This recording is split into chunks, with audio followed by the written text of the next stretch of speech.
मनोविज्ञान का इतिहास देख रहे थे ना। मनोविज्ञान का इतिहास कहाँ तक पहुंचे थे? चेतना का विज्ञान तक। क्या क्या पढ़े थे बताइए तो। चेतना का विज्ञान,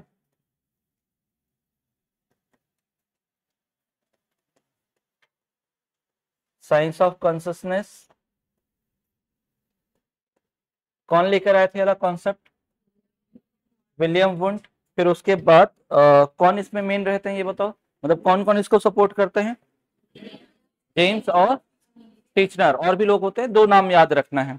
फिर उसके बाद आपने देखा था कि इन लोगों ने क्या एक्सपेरिमेंट बताया था कि सबसे पहले हमारे सेंस आते हैं, फिर एक इंफॉर्मेशन जनरेट होता है, उस इंफॉर्मेशन को क्या बोला जाता है? संवेदना या सेंसेशन। जो सेंसरी ऑर्गन्स के द्वारा आया वो सेंसेशन। और फिर एक जो नॉलेज क्रिएट होगा उस चीज को क्या बोला जाएगा? चेतना। इस चेतना का अध्ययन करना है, और इसको लेकर इन्होंने क्या किया? प्रयोग भी किया, एक्सपेरिमेंट किया। 1879 कहा? जर्मनी। और जर्मनी के कौन सी यूनिवर्सिटी में इनका प्रैक्टिकल था? लिप्जिंग। लिप्जिंग, जिसको बाद में क्या बोला गया? Karl Marx. और ये जो प्रैक्टिकल था एक्चुअल में किस पे किया गया? टीनेजर्स पर किया गया, किशोर किशोरियों पर किया गया, या 12 से 18 साल के बच्चों पर किया गया था? 12 से 18 साल के बच्चों पर किया गया था, ये पूरा डिस्कस किए थे। फिर उसके बाद इसमें और क्या बताए थे? फिर आपने इसके बाद देखा था कि दर्शन शास्त्र से एक नया विषय बना जब ये प्रैक्टिकल हुआ, तो फिलॉसफी से एक नया सब्जेक्ट ओरिजिनेट हुआ 1880 में। कौन सा? मनोविज्ञान। ये सारा श्रेय किसको जाता है? विलियम वुंट को जाता है। तो आप दो चीज पढ़े थे, एक तो पढ़ा था कि आपने मनोविज्ञान का जनक किसको माना है? मनोविज्ञान का अगर केवल प्योर फॉर्म में पूछे फादर ऑफ साइकोलॉजी तो क्या बोलना है? अरस्तु।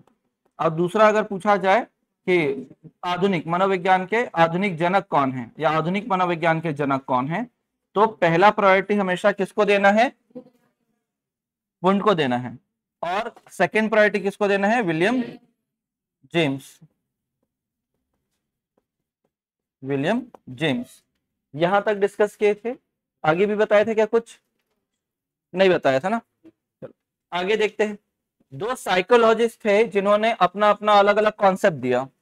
एक साइकोलॉजिस्ट का नाम याद रखेगा, मैकडुगल। इनका भी नाम क्या है? William William McDougall. इनकी कई सारी किताबें हैं, दो किताबें मैं यहां पर लिख रहा हूं, दोनों के दोनों इंपॉर्टेंट है। एक किताब ज्यादा इंपॉर्टेंट है और सेकंड किताब आपको नाम याद रखना है। जैसे एक स्पेशली नाम याद रखना है, आउटलाइन ऑफ साइकोलॉजी।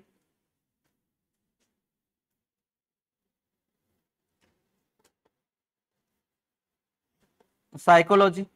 एक और बुक है जो आगे हम लोग पढ़ेंगे, लेकिन उसका भी नाम यहीं पर लिख दे रहा हूं ताकि आप लोग को ध्यान रहे पहले से। अन introduction of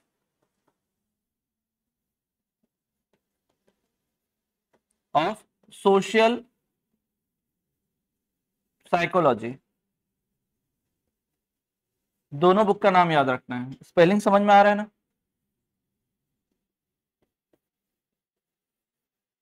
introduction of social psychology.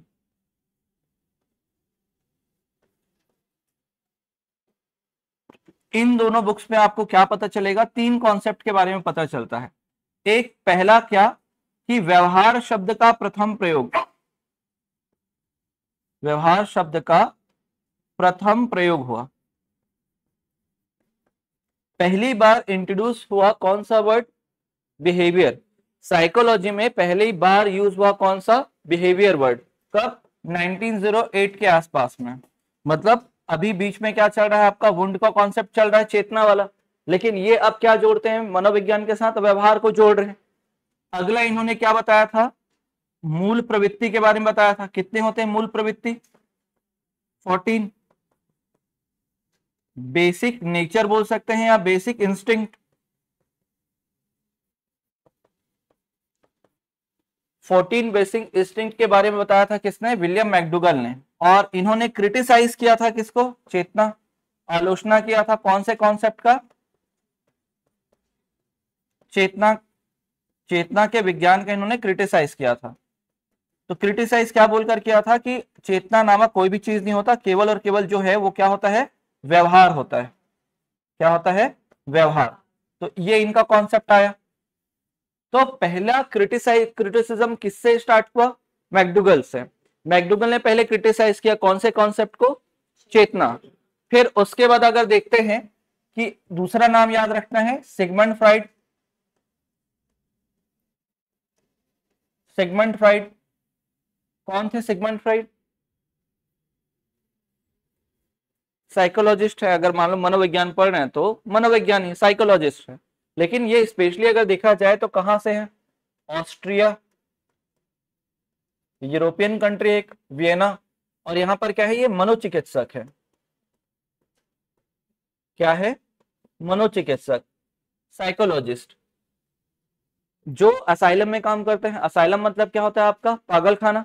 अब वहां पर जब ये अपना स्टडी कर रहे होते हैं तो एक पागल से इनका मुलाकात होता है। वो पागल कैसा रहता है कि हर दिन बड़ा आराम से रहेगा, सबसे अच्छा खासा बात करेगा। सबसे अच्छे से बात करने के बाद क्या होता है कि कभी कभी ये वायलेंट हो जाता है, कभी कभी क्या हो जाता है, वायलेंट हो जाता है। अचानक जैसे इसको कोई शोर सुनाई दिया, या जैसे ही क्या हुआ, कोई ज्यादा जोर से बात करने लगा, तो ये क्या हो जाता है, वायलेंट हो जाता है। तो अब मैकडूगल को ये समझ में नहीं आता, सॉरी फ्राइड को ये समझ में नहीं आता कि इतना अच्छा बंदा है लेकिन अचानक कैसे वायलेंट हो जाता है। नॉर्मल टाइम में अगर बात करते हैं तो वो बंदा अच्छे से बात करता है, सबसे अच्छे से मिलता है, लेकिन जैसे ही ज्यादा उसके सामने जोर से आवाज कर दिया जाए तो आउट ऑफ क्या हो जाता है, कंट्रोल हो जाता है। तो जरूर कोई ना कोई तो बात होगी कि नॉर्मल रहने में कोई ना कोई इसका जो होगा सेंस वो काम कर रहा है, और आउट ऑफ कंट्रोल हो जाता है तो कोई सेंस काम करता है। तो यहां पर क्या है कि फ्राइड उससे जब चर्चा करते हैं, बातचीत करते हैं, तो उसी बीच में उनसे पूछते हैं कि भाई साहब आप पागलों जैसा क्यों व्यवहार करते हो। तो वो क्या बोलते हैं, भाई मैं पागल नहीं हूं, बस मेरा दिमाग क्या हो जाता है, थोड़ी देर के लिए खराब हो जाता है। पागल नहीं हूं, क्या बोलते हैं, दिमाग खराब हो जाता है। तो अब इतना कन्वर्सेशन होने के बाद सिगमंड फ्राइड क्या करते हैं, इस बात को बताते हैं कि हो ना हो जो इसका मन है उसके कई सारे क्या होंगे, लेयर होंगे। जो इनका माइंड है वो कई सारे डिवीजन होंगे उसके। तो वो कहां पर पहुंचते हैं, एक तो आता है क्या, अचेतन मन। सुना है क्या ये नाम, अनकॉन्शियस माइंड, अनकॉन्शियस माइंड। फिर एक बोलते हैं क्या, अर्ध चेतन मन, इसी को आप अवचेतन मन भी बोलते हैं। अवचेतन मन यही है। तो ये क्या हो जाता है आपका, सबकॉन्शियस माइंड। और एक बताते हैं क्या, ये चेतन मन। एक कॉन्सेप्ट क्या बताते हैं ये, चेतन मन। तो ये हो जाएगा आपका कॉन्शियस माइंड, कॉन्शियस माइंड। अब ये बताओ, जब ये कॉन्सेप्ट ये प्रेजेंट करेंगे दुनिया के सामने, तो कोई भी जो संरचना केवल और केवल क्या मान रहा है, चेतना को मान रहा है, वो इसको सपोर्ट करेगा क्या, या ये चेतना के कॉन्सेप्ट को सपोर्ट करेगा क्या। क्योंकि यहां पर सिगमंड फ्राइड ने क्या बोला कि आप कौन से प्रकार के चेतन मन का अध्ययन कर रहे हो, आप चेतना का अध्ययन कर रहे हो लेकिन कौन से प्रकार का, अचेतन, अर्धचेतन या चेतन मन। तो उनके पास इसका आंसर नहीं था, और बाकी लोग इसको सपोर्ट करने लगे क्योंकि ये पूरा नॉलेज को बता रहा है। जैसे यहां पर अचेतन मन, अर्धचेतन मन और चेतन मन, क्या होता है इसका मतलब, आप बोलते हो ना कि अनकॉन्शियस हो गया था या कॉन्शियस माइंड, कभी ना कभी तो यूज किया होगा आपने। हालांकि चेतन मन अचेतन मन यूज नहीं किया होगा। ये इसमें क्या होता है, हमारे जितने भी इमोशन होते हैं, हमारे जितने भी इच्छाएं होती हैं, हमारे जितनी भी इमेजिनेशन होते हैं, कल्पना, वो सब कुछ कहाँ स्टोर होता है, अचेतन मन में होता है। फिर जो हम चेतन मन की बात जो कर रहे हैं, जो अभी आपका ध्यान यहां पर है, वो क्या है, आपका चेतन मन है। क्या है यहाँ पर, चेतन मन। जैसे कभी कभी आप बात कर रहे हो और बात करते करते कुछ चीज भूल गए, आपके दिमाग में तो है। जैसे आप बोल रहे हो, कोई टोक दिया, तो टोकने के दौरान क्या हो जाता है, आप बात वो थोड़ी देर के लिए क्या हो जाते हैं, भूल जाते हो। वो भूले कहां से हो आप, इस वाले मन से भूले हो, लेकिन वो बात कहां पर है, आपके अचेतन मन में। फिर थोड़ा सा याद करते हो किस बारे में बात कर रहे थे, तो तुरंत याद आ जाता है। तो ये क्या होता है, चेतन मन में सामने लाते हैं, बात करते हैं, और बाकी सारी चीजें कहां पर स्टोर होती हैं, अचेतन मन में। तो इसी को बताने के लिए इन्होंने क्या किया था, एक कॉन्सेप्ट भी बताया था। कौन सा कॉन्सेप्ट बताया था इन्होंने, बर्फ का सिद्धांत वाला। ऐसा कुछ पढ़े हैं क्या, बर्फ का सिद्धांत वाला आइसबर्ग थ्योरी इन्होंने दिया था कि जितना भी हमको हमारा मन दिखाई देता है उसका 10% केवल और केवल क्या होता है आपका चेतन मन होता है, और 90% हिस्सा क्या होता है आपका अचेतन। और ये जो लेयर है वो किसका है, अर्ध चेतन मन का, जो सही गलत के मध्य अंतर करना सिखाता है। तो ये पूछेगा कि चेतन और अचेतन मन को लेकर बर्फ का सिद्धांत किसने दिया है, तो याद रखना है किसने दिया है, सिगमंड फ्राइड ने दिया है। तो इस वाले कॉन्सेप्ट में भी किसकी आलोचना की गई है, चेतना के सिद्धांत का या चेतना के विज्ञान की क्या की गई है आलोचना। तो दो बड़े मनोवैज्ञानिक कौन कौन, एक मैकडुगल और दूसरे कौन, फ्राइड, दोनों के दोनों ने क्या किया है, चेतना के सिद्धांत का विरोध किया है, क्रिटिसाइज किया है किसको, कॉन्सियसनेस वाले कॉन्सेप्ट को। यहां तक हुआ, लिखिएगा इसको, नोट करिए, ये आगे बहुत जगह काम आने वाला है ना। अभी तो मैंने एकदम ओवरव्यू दिया है कि क्या है, आगे जाके इसको पूरा डिटेल में पढ़ना है। उसी में व्यवहार में नहीं, चेतना के बाद ही कंटिन्यू करना है, कल जहां तक लिखे थे उसके आगे कंटिन्यू करना है।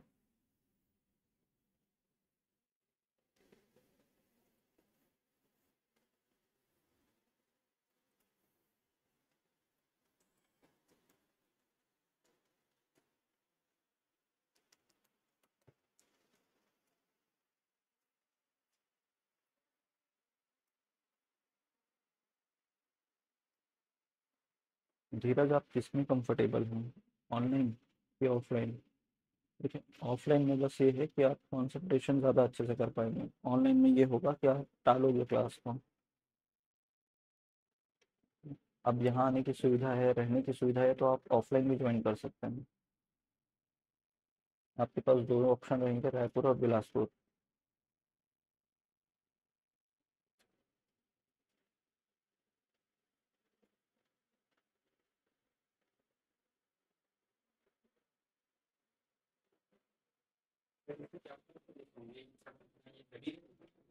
कौन सा वाला बोर्ड है,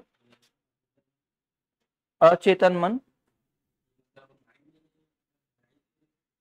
देखो क्या होता है, हमारे मन का सबसे बड़ा हिस्सा होता है अचेतन, दबा हुआ नहीं है।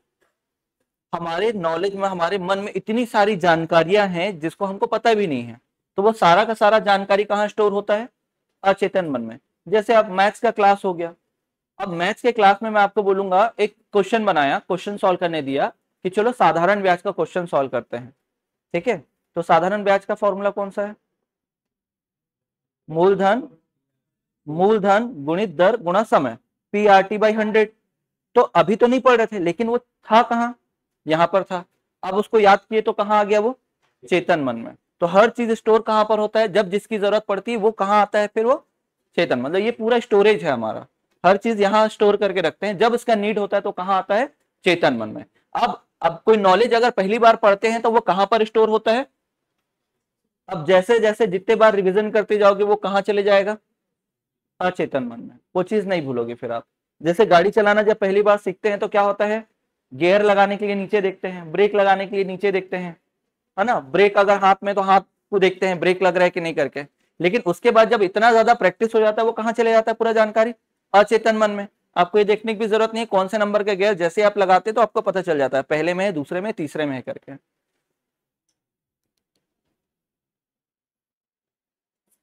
हम ठीक है, बर्फ का सिद्धांत का मतलब ये है, जो किसने बताया है, सिगमंड फ्राइड ने।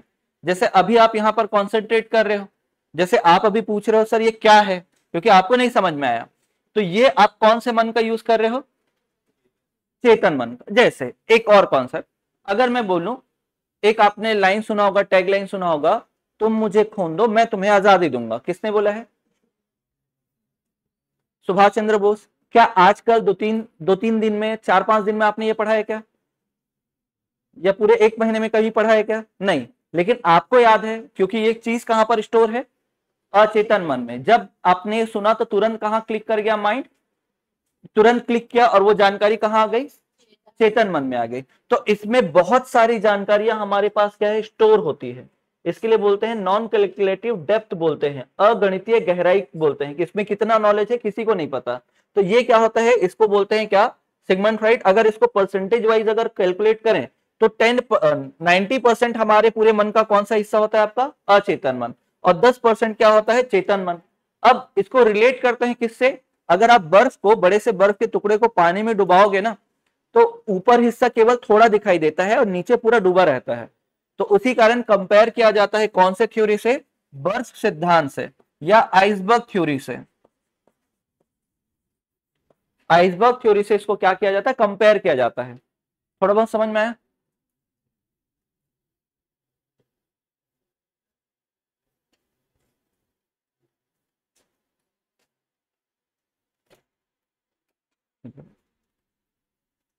वो यहां तक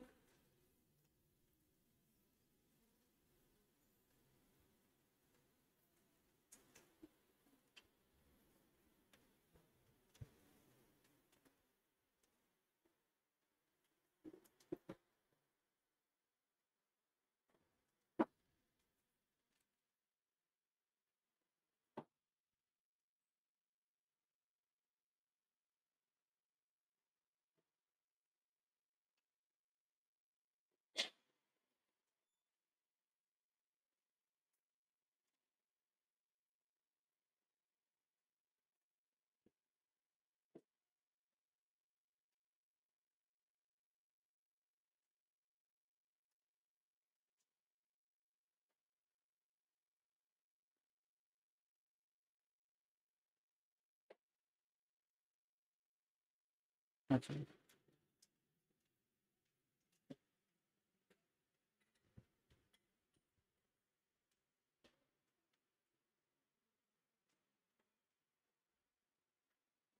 ठीक हुआ क्या कंप्लीट?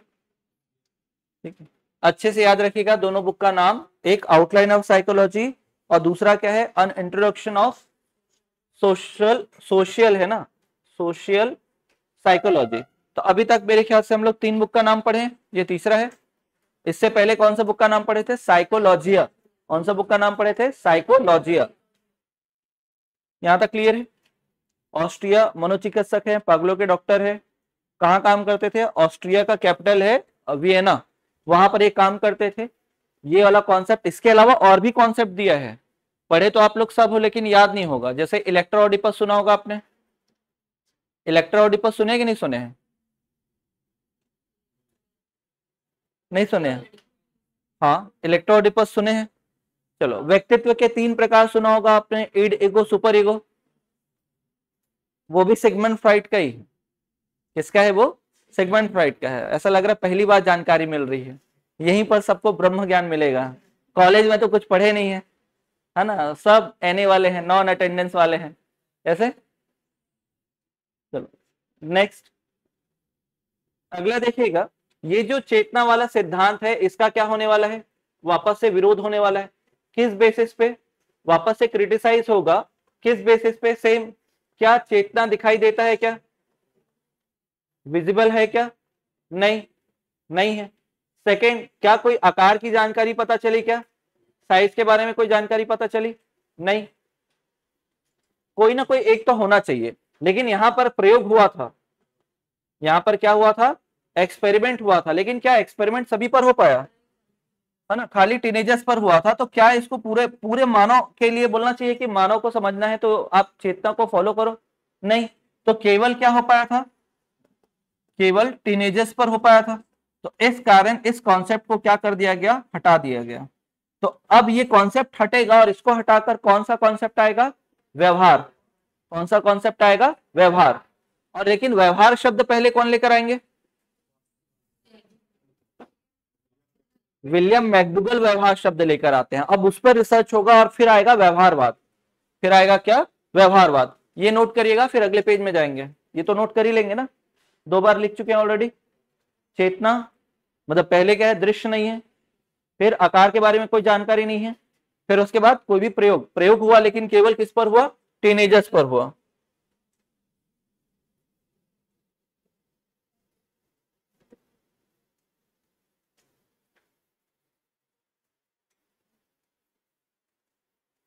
केवल टीनेजर्स पर हुआ, इसलिए इसका विरोध किया गया। चौथा कॉन्सेप्ट जब आप पढ़ेंगे तो पढ़ते हैं क्या, व्यवहार का विज्ञान।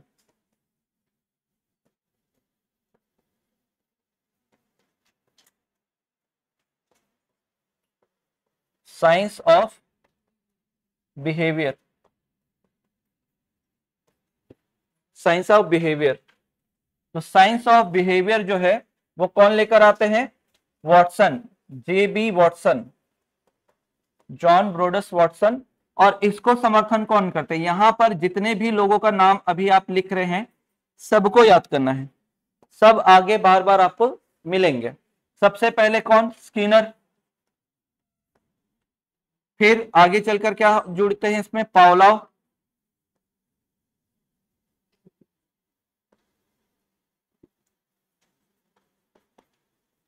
पावलोव और हल, CL हल, क्लार्क लियोपोल्ड हल। तो यहां देखिएगा ये तीनों नाम, क्योंकि देखो आगे चलकर आप क्या देखो बहुत सारे टॉपिक पढ़ोगे, उसमें से एक टॉपिक आएगा कौन सा? अधिगम पढ़ेंगे ना, अधिगम। तो अधिगम में दो प्रकार के सिद्धांत होते हैं, एक होता है व्यवहारवादी सिद्धांत और एक होता है कौन सा? संज्ञानवादी। तो व्यवहारवादी में आपने देखा होगा कि प्रैक्टिकल जो होता है वो किस पर होता है? कोई बिल्ली पर करेगा, ये सब एक साथ रहेंगे ना। बिल्ली पर प्रैक्टिकल करते हैं कौन? थॉर्नडाइक। थॉर्नडाइक भी इस पार्टी में जुड़ेंगे कुछ समय के बाद, तो थॉर्नडाइक आए। थॉर्नडाइक के बाद आप देखेंगे स्किनर चूहे पर प्रैक्टिकल करते हैं, पावलोव किस पर करते हैं? कुत्ते पर करते हैं। दूसरे तरफ देखते हैं सेकंड हाफ में तो गेस्टाल्टवादी रहेंगे उधर, वो लोग क्या करेंगे? अंतर्दृष्टि सूझ सिद्धांत देते हैं, इनसाइड लर्निंग थ्योरी, और वो चिंपांजी पर, सुल्तान पर प्रैक्टिकल करते हैं। तो वो पूरा कॉन्सेप्ट है। तो ये लोग हमेशा एक साथ रहेंगे। और आपको कई बार क्या पूछेगा? व्यवहारवाद को मतलब व्यवहारवादी मनोवैज्ञानिक कौन है? तो 1 2 3 4 और एक कौन? थॉर्नडाइक। इन सबका नाम याद रखना है। थॉर्नडाइक बाद में जुड़ेंगे, अभी मत लिखना ना, अभी यहां पर नहीं जुड़े हैं थॉर्नडाइक, आगे जुड़ते हैं। तो अब यहां पर देखिएगा, अभी तक आप क्या सोचे थे कि जो भी जानकारियां हमको मिलती है सबसे पहले किससे प्राप्त होती है? सेंस से। कितने सेंस है हमारे? 5। तो 5 प्रकार की हमारी क्या है? इंद्रियां हैं। सेंस है कितने? 5। अब ये जो 5 सेंस हैं, ये इनसे क्या निकलेगा? इंफॉर्मेशन। क्या बोलते हैं पहली इंफॉर्मेशन को? प्रथम सूचना जो होती है, क्या नाम दिया था इसको? प्रथम सूचना, first information occur from sense, तो वो क्या कहलाता है? संवेदना, जिसको आप क्या बोलते हो? सेंसेशन। क्या बोलते हैं? सेंसेशन। अब इस सेंसेशन से ही क्या होगा? एक नॉलेज क्रिएट होगा।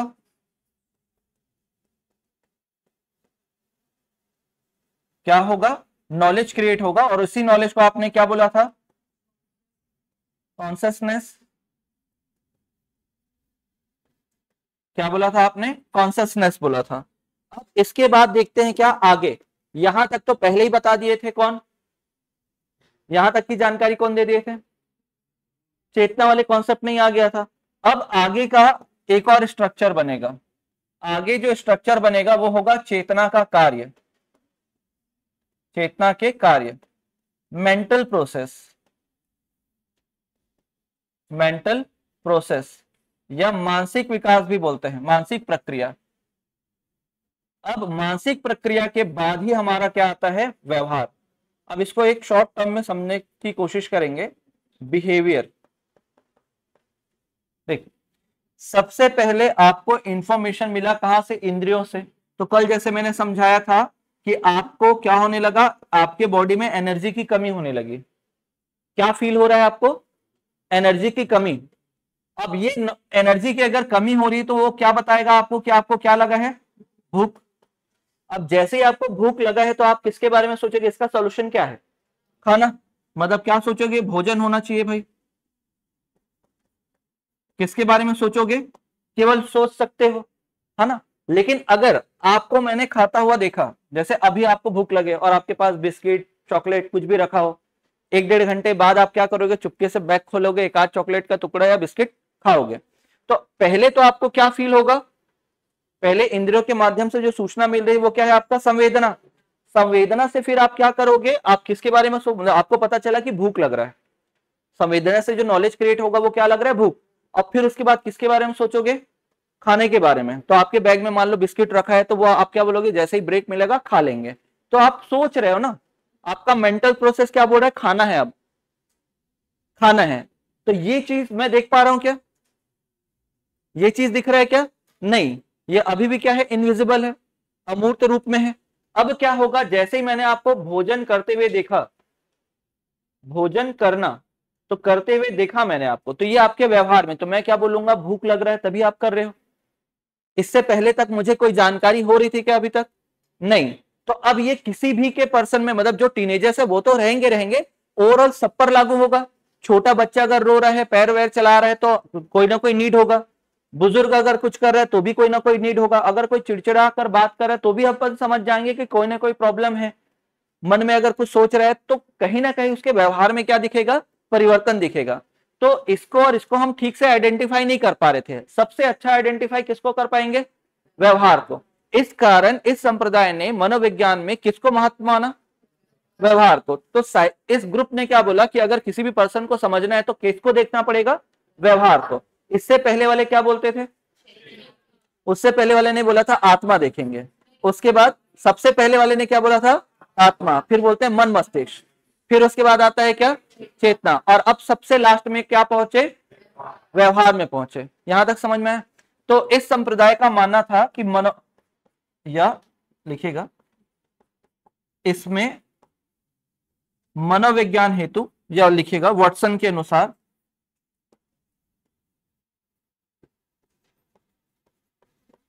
वाटसन के अनुसार मनोविज्ञान, मनोविज्ञान व्यवहार का अध्ययन है।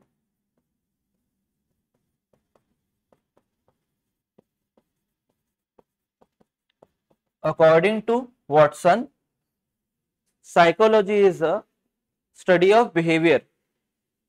तो मनोविज्ञान व्यवहार का क्या है, अध्ययन। तो व्यवहार को इन्होंने क्या दिया, महत्वपूर्ण माना। किसको महत्वपूर्ण माना, व्यवहार को।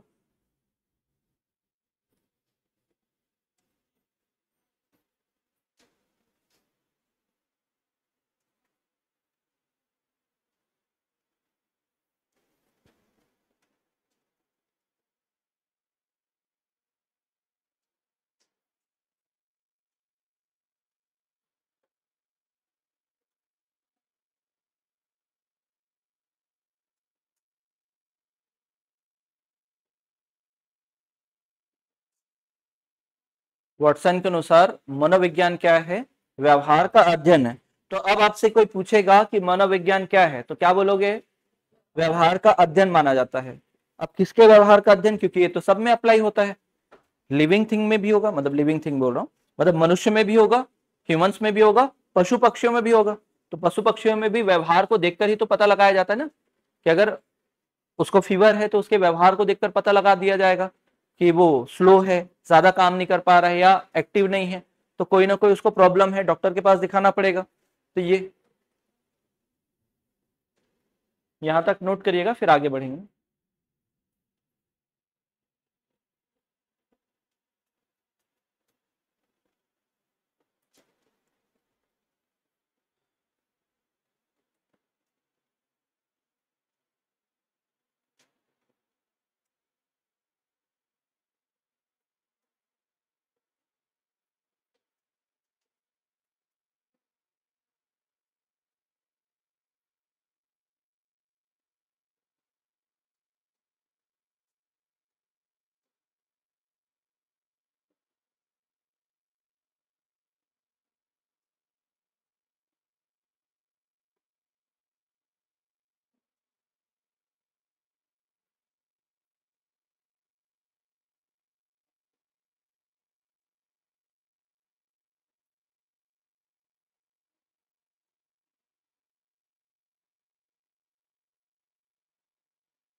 हुआ कंप्लीट?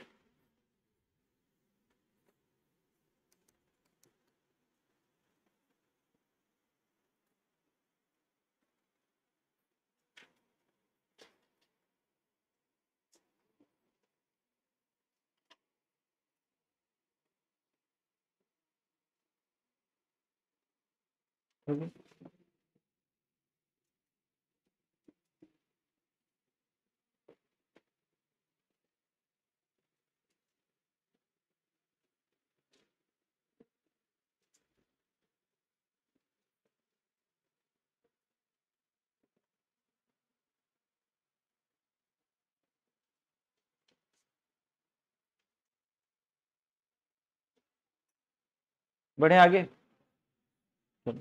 आगे देखिएगा, इनका भी प्रैक्टिकल हुआ।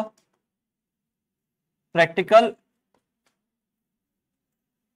कहाँ? अमेरिका। अमेरिका में कहा हुआ?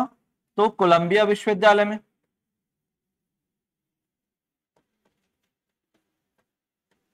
कोलंबिया विश्वविद्यालय में। और ये प्रैक्टिकल किस पर हो पाएगा? सभी पर, प्रत्येक आयु वर्ग के लोगों पर ये क्या हो पाया? एक्सपेरिमेंट हो पाया। तो ये क्या कहलाएंगे? वॉटसन को फिर क्या बोला गया? क्योंकि वॉटसन को क्या बोला जाता है? 2-3 काम इन्होंने किया था, तो व्यवहारवाद के जनक तो कहलाते ही कहलाते। इसके अलावा क्या हुआ कि अब तक मनोविज्ञान में इतनी उपलब्धि हासिल नहीं की थी, तो ये उपलब्धि लेकर कौन आते हैं? वॉटसन लेके आते हैं। कौन लेके आते हैं? वॉटसन। इसी कारण वॉटसन को क्या बोला जाता है? 20वीं शताब्दी का चमकता सितारा। क्या बोला जाता है? 20वीं शताब्दी का चमकता सितारा। तो दो चीजें हैं वॉटसन के लिए। एक, पहला चीज इनको क्या बोला जाता है कि व्यवहारवाद के जनक, फादर ऑफ बिहेवियरिज्म। व्यवहारवाद के जनक, father of behaviourism.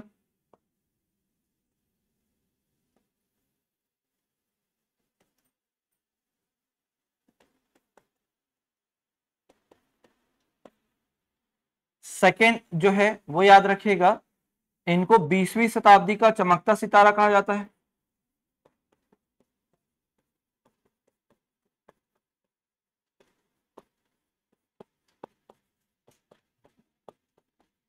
Sitara, shining star of,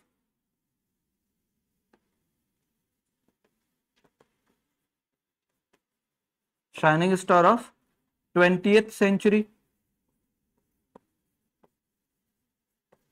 बहुत सारे लोगों ने बोला है, लेकिन अगर किसी एक का नाम याद रखना है तो आप स्किनर का नाम याद रखेगा ना, कि यह जो लाइन है पर्टिकुलरली किसने बोला है वॉटसन के लिए? स्किनर ने बोला है। फिर आगे इन्होंने कई सारा बुक भी लिखा है, तो दो बुक का नाम आपको याद रखना है। व्यवहार बुक का नाम है ना ये,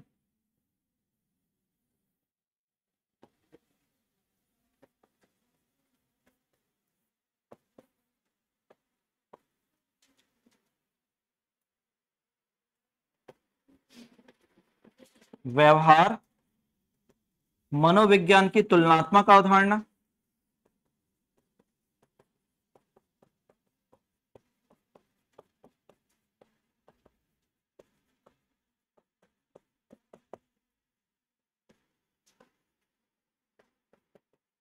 behaviour of comparative study of,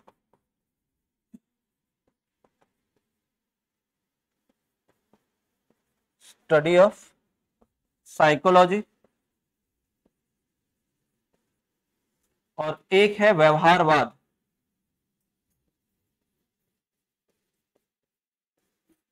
behaviourism.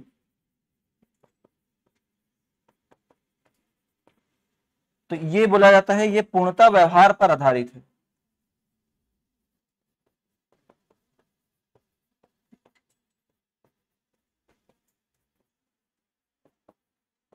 पूर्णतः किस पर आधारित है? व्यवहार पर। ऊपर कर रहा हूं,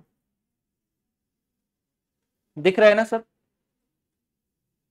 कहीं पर अगर कोई डाउट हो तो पूछेगा। तो पहले क्या बोला जाता है? व्यवहारवाद के जनक, फादर ऑफ बिहेवियरिज्म। दूसरा बोला जाता है इनको, वॉटसन को, 20वीं शताब्दी का चमकता सितारा। किसने बोला है? मेनली अगर मेजरली किसने बोला है तो स्किनर। बुक, इनके दो बुक का नाम याद रखना है। कौन सा? व्यवहारवाद मनोविज्ञान की तुलनात्मक अवधारणा, कंपैरेटिव स्टडी ऑफ साइकोलॉजी। और एक है कौन सा? व्यवहारवाद बिहेवियरिज्म, जिसको बोला जाता है कंप्लीटली जो है उसमें किसके बारे में बताया गया है? व्यवहारवाद, व्यवहार के बारे में बताया गया, बिहेवियर के बारे में।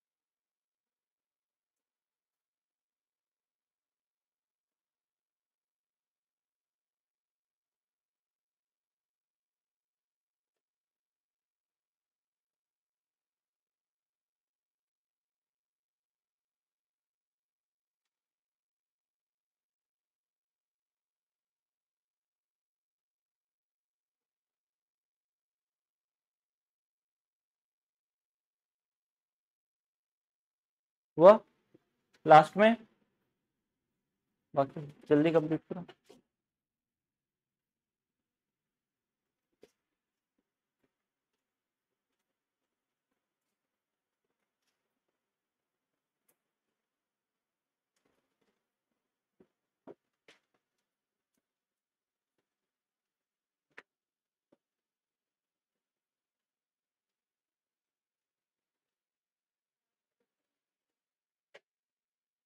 लिख लिए? चलो आगे देखते हैं। अब यहां पर क्या खत्म हुआ, मनोविज्ञान का इतिहास वाला सेक्शन कंप्लीट हुआ। अब देखिएगा आगे क्या है।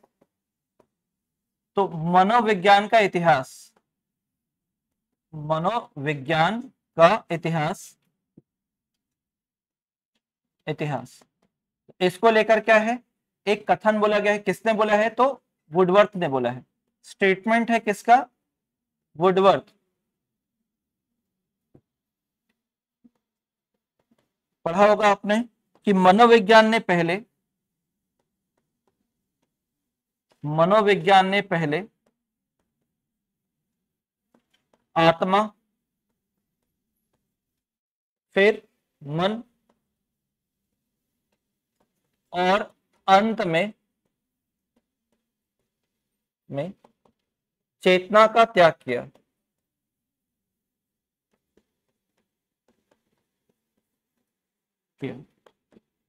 अब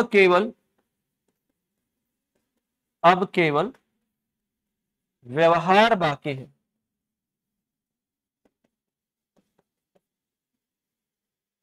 व्यवहार बाकी है। तो psychology first abundance its soul, mind and then consciousness, some behaviour are left. तो लिख लो, ये इंपॉर्टेंट है, पूछा भी गया है एग्जाम में। ये स्टेटमेंट किसका है? और ये ऐसा भी नहीं है ना, इसको दो तीन टाइप से पूछता है। एक तो पहले पूरा स्टेटमेंट दे देगा, किसने बोला है ये बोलेगा, और दूसरा क्या है कि ये स्टेटमेंट को कुछ आधा लिखेगा, पहले आत्मा या इनको क्रम को चेंज कर देगा और बोलेगा निम्न में से कौन सा सत्य है। समझ में? निम्न में से कौन सा सत्य है, कौन सा सत्य है, या तो आपको क्या बोलेगा, एक फिल इन द ब्लैंक्स दे देगा, जैसे चेतना वाले को खाली हटा देगा, या इसको हटा देगा, या इसको हटा देगा, तो आपको बोलेगा यहां पर क्या आएगा करके। समझ में? तो कई टाइप के इसमें क्वेश्चन पूछे जा सकते हैं।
मैकडुगल।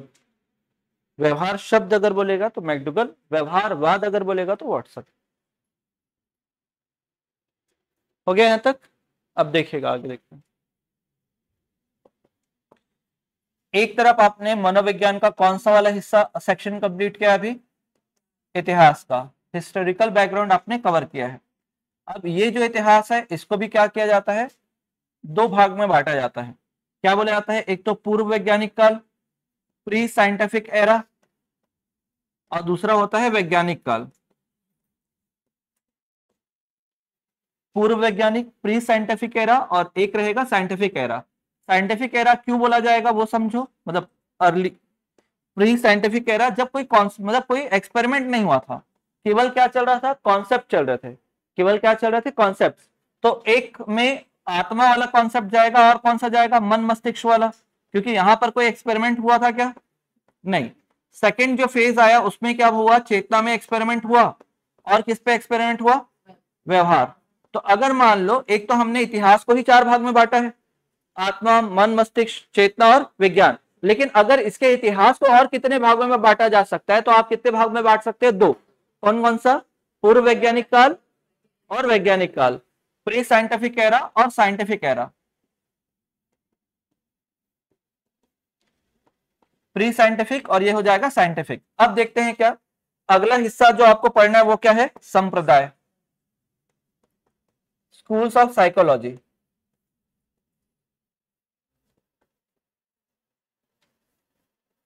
Schools of psychology. तो स्कूल्स ऑफ साइकोलॉजी में जरा समझिएगा, कुछ जो लोग होंगे वो बोलेंगे क्या कि केवल क्या होता है,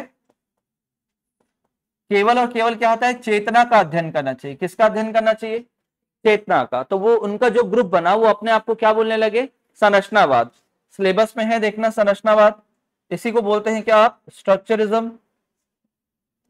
स्ट्रक्चरिज्म। फिर जो दूसरा ग्रुप आया वो अपने आप को बोलते थे प्रकार्यवाद। क्या बोलते थे? प्रकार्यवाद या कार्यवाद, फंक्शनलिज्म। तो इनका कॉन्सेप्ट क्या बोलता था कि किसका? फंक्शनलिज्म। तो इनका कॉन्सेप्ट बोलता था नहीं नहीं चेतना नहीं, अब क्या करना चाहिए हमें? चेतना के कार्य का अध्ययन करना चाहिए। तो याद है एक समय पे चेतना का कार्य भी पढ़ा है आपने सीक्वेंस में। तो एक लॉजिक कौन लगाते हैं? गेस्टाल्ट। सुना है ना गेस्टाल्ट का नाम? गेस्टाल्टवाद, गेस्टाल्टिज्म। तो गेस्टाल्टिज्म वाले बोलते हैं नहीं, अगर किसी भी पर्सन को, और गेस्टाल्ट वर्ड का मीनिंग क्या होता है? गेस्टाल्ट वर्ड का मीनिंग होता है कंप्लीट, पूरा, संपूर्ण। अब पूरा और संपूर्ण का मतलब यह है कि अगर किसी पर्सन को अच्छे से जानना है, उसका अध्ययन करना है, तो उसके आंतरिक पक्ष और बाह्य पक्ष, इंटरनल फेस और एक्सटर्नल फेस, दोनों का स्टडी करना पड़ेगा। तो दोनों का स्टडी करने के लिए एक तो हो जाएगा कौन सा? चेतना, इंटरनल पार्ट, और दूसरा क्या हो जाएगा? व्यवहार। क्या हो जाएगा? व्यवहार। तो गेस्टाल्टवाद वाले क्या बोलते थे? दोनों का अध्ययन करना पड़ेगा। किसका अध्ययन करना पड़ेगा? दोनों का, चेतना का भी और किसका? व्यवहार का भी। फिर उसके बाद अगला जो कॉन्सेप्ट आता है वो कौन सा आता है? व्यवहारवाद। कौन सा ग्रुप बना? व्यवहारवाद, बिहेवियरिज्म वाला। तो इनका कहना है कि कोई और नहीं चाहिए, केवल और केवल क्या इंपॉर्टेंट है? व्यवहार। कुछ आप मत करो, केवल और केवल व्यवहार का अध्ययन कर लो। तो वो क्या हो जाएगा? व्यवहारवाद। जैसे आपने यहां पर डायग्राम देखा था, तो ये जो थे, तो संरचनावाद वाले केवल और केवल किसका सपोर्ट करते थे? चेतना का। फिर आए कौन सा? प्रकार्यवाद। प्रकार्यवाद वाले किसका सपोर्ट करते थे? चेतना के कार्य का। गेस्टाल्ट वाले बोलते हैं इसका और इसका दोनों का अध्ययन करना चाहिए। जबकि व्यवहारवाद क्या बोलते हैं? केवल और केवल किसको सपोर्ट करना चाहिए? व्यवहारवाद का, व्यवहार का। तो आपने ये पढ़ा। इसके बाद भी कई सारे आए, जैसे कि आपने नाम सुना होगा मानवतावाद। मानवतावाद या आवश्यकता सिद्धांत, सुना है क्या? हायरार्की, नीड ऑफ, या नीड थ्योरी लिख दे रहा हूं मैं अभी। नीड थ्योरी किसका है? मैस्लो का है। तो बोलते हैं व्यवहार तक तो ठीक है, व्यवहार का अध्ययन करना चाहिए, लेकिन व्यवहार डिपेंड करता है, देखिए यहां तक हुआ चेतना, चेतना के कार्य, चेतना, व्यवहार, और फिर लास्ट में व्यवहार। यहां तक तो सबको समझ में आ गया। आगे क्या हुआ कि लोग सबके सब सपोर्ट करने लगे किसको? व्यवहार को। लेकिन व्यवहार के साथ क्या जोड़ने लगे? कोई और एलिमेंट जोड़ने लग गए। जैसे कि क्या हुआ, मानवतावाद वालों ने कहा कि ठीक है व्यवहार तो होता है, लेकिन व्यवहार क्या होता है? उसके आवश्यकता पर निर्भर करता है। और अब्राहम मैस्लो कितने प्रकार की आवश्यकता बताते हैं? फिर 5। शरीर, शारीरिक मांग, सुरक्षा की मांग, फिर समाज की मांग, फिर उसके बाद आत्मसम्मान या सम्मान की मांग, और फिर क्या है? आत्मानुभूति, जिसको आप बोलते हो physical need, safety need, social need, फिर रिस्पेक्ट, और लास्ट में सेल्फ एक्चुअलाइजेशन। 5 प्रकार की आवश्यकताओं के हिसाब से व्यक्ति का क्या होता है? व्यवहार होता है। फिर मनोविश्लेषणवाद आएगा। कौन सा सिद्धांत आएगा? मनोविश्लेषण। जैसा उसका अचेतन मन कराएगा वैसा व्यक्ति का क्या होगा? व्यवहार होगा। कौन बोलते हैं? Sigmund Freud. फिर उसके बाद आएगा कौन सा? प्रेरकीय या प्रयोजनवाद संप्रदाय, वो लेकर आएंगे मैकडुगल। मैकडुगल क्या बोलते हैं? व्यवहार तक तो सही है, लेकिन व्यवहार जो है ना उसके उद्देश्य पर निर्भर करता है। उसका जो ऑब्जेक्टिव होगा, जैसे आपका ऑब्जेक्टिव क्या है? एग्जाम निकालना, तो आपका व्यवहार आपके उद्देश्य के हिसाब से है। तो ये किसने कहा? मैकडूगल ने कहा। आगे चलकर एक और संप्रदाय आया, वो भी व्यवहार को सपोर्ट करता था, उसका नाम है सहचर्यवाद, एसोसिएशनिज्म। वो क्या बोलता है कि ठीक है व्यवहार तो मेन है, लेकिन व्यवहार डिपेंड करता है उसके अनुभव पर, व्यवहार डिपेंड करता है उसके एक्सपीरियंस पे। अगर उसका एक्सपीरियंस लगातार चेंज हो रहा है तो उसका व्यवहार भी क्या होगा? चेंज होगा। जैसे मान लो आपने लास्ट टाइम का एग्जाम दिया था और लास्ट टाइम के एग्जाम में आपसे थोड़ी कोई कमी रह गई थी, तो उस कमी को आप क्या करना चाहते हो? दूर। तो अब पहले से आपका व्यवहार क्या है? बदल चुका है। तो व्यवहार जो चेंजेस आ रहे हैं बिहेवियर में, वो किस पे डिपेंड कर रहा है? अनुभव पर। तो ऐसे करके कितना 8 से 9 हमको क्या पढ़ना है? संप्रदाय पढ़ना है। और सब इंपॉर्टेंट है, खासकर ये तो मानवतावाद और मनोविश्लेषणवाद, साइको एनालिसिस वाला बहुत ज्यादा इंपॉर्टेंट होगा। समझ में आए? यहां इसको लिखिएगा। मतलब समझ में आया कहा कौन सी कहानी चल रही है?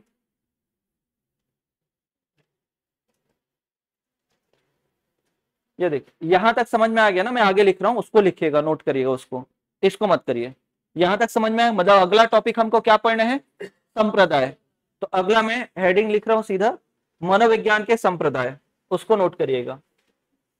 और आज का टारगेट बनाइएगा कि आपको वो याद करना है, मनोविज्ञान के संप्रदाय का जो लिस्ट है, कौन कहां पर जुड़ा हुआ है, वो याद होना चाहिए। मनोविज्ञान के संप्रदाय,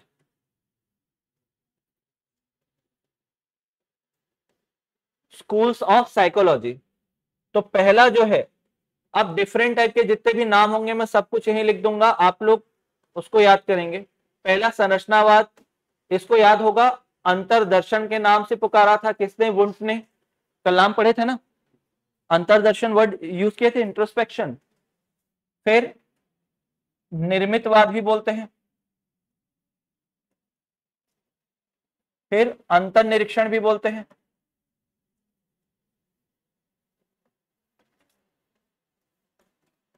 अंतर्निरीक्षण। तो मेन अगर इंग्लिश में पूछेगा तो एक तो ये पूछेगा स्ट्रक्चरिज्म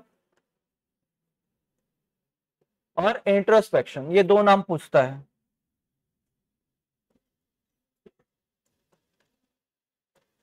इंट्रोस्पेक्शन, तो इसमें 3 लोगों का नाम याद रखना है। एक तो वुंट, वुंट ही इसके पहले मेंबर होंगे। दूसरा याद रखना है टिचनर, और तीसरा नाम याद रखना है वाइगोत्स्की।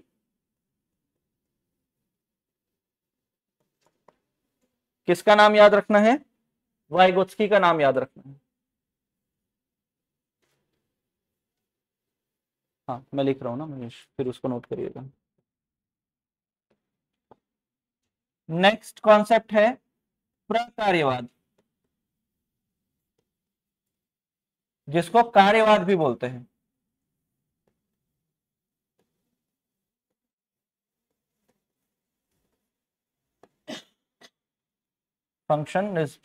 फंक्शनलिज्म, इसमें आते हैं कौन?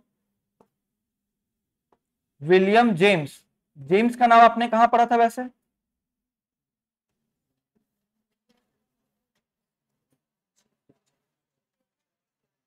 आपने चेतना के सिद्धांत में किसके साथ पढ़ा था? वुंट के साथ पढ़ा था। लेकिन वुंट कहा, वुंट जर्मनी में ही रह गए और वो चेतना के सिद्धांत पर स्टडी करने लगे, और जेम्स जाते हैं कहा? अमेरिका। और अमेरिका में एक नई शाखा बनाते हैं और बोलते हैं कि नहीं, हमको चेतना के कार्य का अध्ययन करना है। तो ये अमेरिका में मनोविज्ञान के जनक कहलाते हैं। जेम्स के साथ जुड़े हैं कौन? John Dewey, John Dewey. और इस समय इनके साथ जुड़ते हैं कौन? थॉर्नडाइक। कौन जुड़ते हैं? थॉर्नडाइक। अगला कॉन्सेप्ट है गेस्टाल्ट।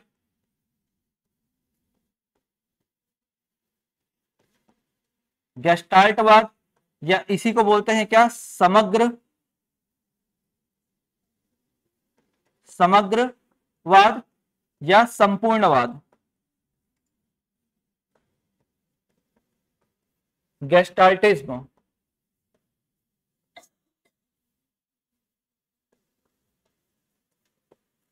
तो गेस्टाल्टिज्म शाखा की स्थापना कौन करते हैं? मैक्स वर्दीमर। नाम सुने हैं ना, मैक्स वर्दीमर। फिर इसके साथ कौन आते हैं? Kohler, Koffka, Kurt Lewin. Kohler, ये कोफ्का लिखा है ना, फ है आधा, कोफ्का, और Kurt Lewin, Kohler, Koffka, Kurt Lewin, मतलब गेस्ट आया वर्दी पहनकर, तो वर्दी जुड़ जाएगा गेस्ट के साथ, साथ में 3 के वाले हैं, कोहलर, कोफ्का और कर्ट लेविन, कोफ्का लिखा है ना वो। फिर चौथा संप्रदाय आपको याद रखना है कौन सा, व्यवहारवाद। और व्यवहारवाद क्या होता है, बाहर से दिख रहा था, विजिबल था ना बाहर से, इस कारण इसको क्या बोलते हैं, बहिर्दर्शन कहते हैं। क्या बोलते हैं, बहिर्दर्शन। जैसे ये क्या था, दिख रहा था क्या, नहीं, तो ये क्या था, अंतर्दर्शन है, तो ये दिख रहा है बाहर से, ये क्या है, बहिर्दर्शन, तो ये हो जाएगा बिहेवियरिज्म। और इसको बोलते हैं क्या, एक्स्ट्रो इंस्पेक्शन, एक्स्ट्रो इंस्पेक्शन,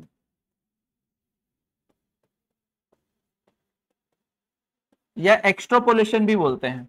अब यहां पर देखिएगा, इसमें कौन जुड़ेंगे, वॉटसन। अब थॉर्नडाइक अपना पार्टी चेंज करेंगे। थॉर्नडाइक पहले किसके साथ जुड़े थे, प्रकार्यवाद वालों के साथ, बाद में जैसे ये ग्रुप फॉर्म होगा और इस पर रिसर्च होने लगेगा, सब इसको सपोर्ट करने लगेंगे, तो थॉर्नडाइक भी जुड़ जाएंगे। स्किनर भी यहीं पर थे, पावलोव भी थे, और कौन जुड़े हुए थे, हल। इन सबका नाम जुड़ा हुआ है, ये पांचों के पांचों नाम आपको एक साथ याद रखने हैं। और ये जो पांचों चारों संप्रदाय हैं, इनको आपको सीक्वेंस से याद करना है, संरचनावाद, प्रकार्यवाद, गेस्टाल्टवाद और कौन सा, व्यवहारवाद। इसके बाद अगला है मानवतावाद या आवश्यकता सिद्धांत, मानवतावाद या आवश्यकता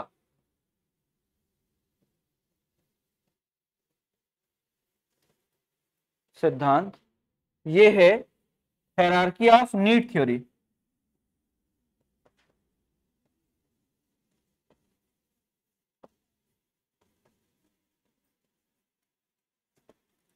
हायरार्की ऑफ नीड थ्योरी ये दिया किसने, अब्राहम मैस्लो।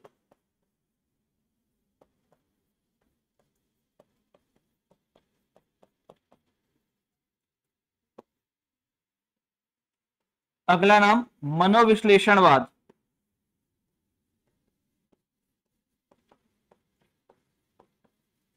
मनोविश्लेषणवाद, इसको मनोगतिक संप्रदाय भी बोलते हैं।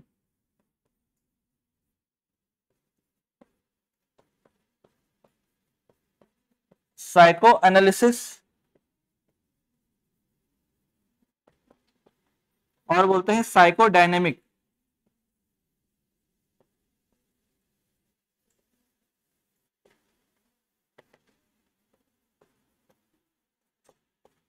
साइको डायनेमिक, तो ये जो कॉन्सेप्ट है किसने दिया था, सिगमंड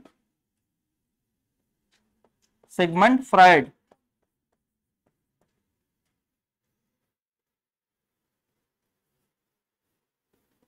पहले 2 लिख लिए ना, 2 और लिखने हैं बस। फिर एक है प्रेरकीय, प्रायोजनवाद या हार्मिक,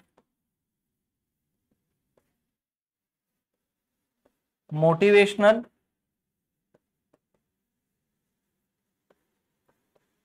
परपोजिविज्म,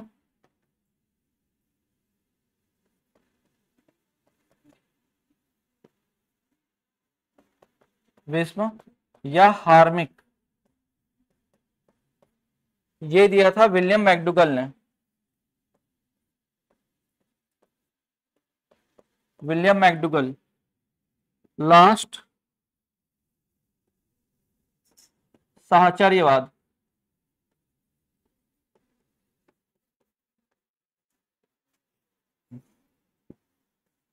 एसोसिएशनिज्म, तो ये दिया जॉन लॉक ने, जॉन लॉक।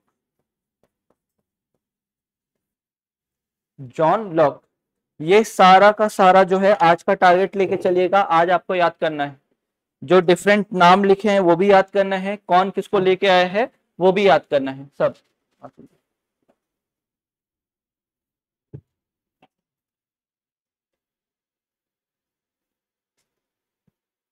ठीक है मनीष, समझ में आया? जो नेक्स्ट है मैस्लो का।